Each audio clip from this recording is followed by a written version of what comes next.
guys got a whole book, you and Aaron from Marvel, about the root of your characters? Yeah, we asked them to just compile, I don't just kind of where a character is in all of the comics and Marvel history in a way, and not just the root, but where they go. And we used whatever we wanted from, kind of their history to help us pick and choose what makes sense for the story that we're telling. Because we can't do certain things because of certain properties of our characters are owned half over here and half over here. So it's we just pick and choose whatever works for us. Okay, so let's talk about yours, because we see it at the end of Captain America 2, you guys, and we're like, are they good? Are they bad? Yours is mind control, or what are her powers?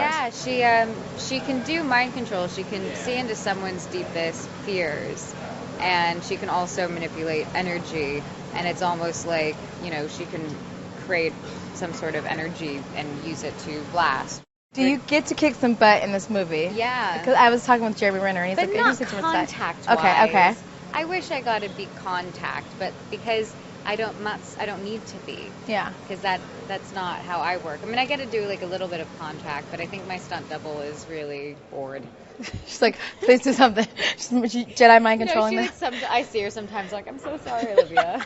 She's like, I promise, next movie, I promise. I wish I was fighting too. That's okay. You're fighting with the mind, darling, with the mind.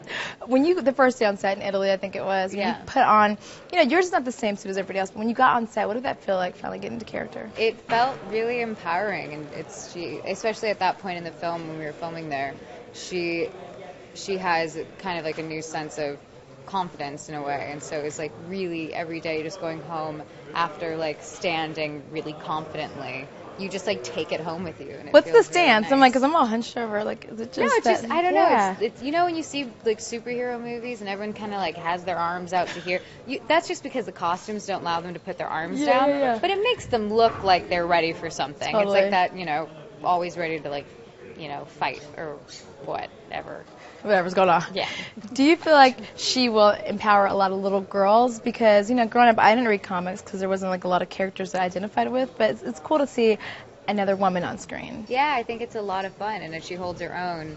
But I don't really have any scenes with Black Widow. I was going to ask you about that, yeah. So it's nice that there's almost a consistent female presence throughout this film, I think, because we kind of split the screen time a bit, and it's nice to play a female badass. Hey, female badass. Yeah, I heard that you and Aaron have not been hazed in yet, but filming has not done. So did you have any? Because you're the newcomers to set, and he said starting he felt really happy that you were with him because everybody else had worked together for so many movies. Yeah. So he's a little bit nervous to be at his buddy. Right. It's still today, even though we've now met everyone and worked with everyone, it still is nice today for Aaron and I to have each other and a common history, and that's what our characters have, and it's nice to fool around with him in a more familiar way than with anyone else, and it helps what we're working on, and it also helps our feeling like we belong. Yes, you belong, darling. You belong. You really belong. Who's giving you the best advice from Robert Downey or whoever that have done so many of these movies? Renner said something funny when we first started working. He just said, I show up on set and I don't expect anything. I don't have anything pre-planned in my head with these action sequences, because you can read it, or you can, if you have something with a stunt guy, you can do that, but you have to be completely open to just doing anything that day. And we film such small segments throughout our days that you have the time to create it on the day. You don't have to worry about it or have anxiety about it. So just that kind of freedom. Yeah, because you've already done your work character-wise, so you just show up knowing that you have that, and just kind of going with whatever's happening.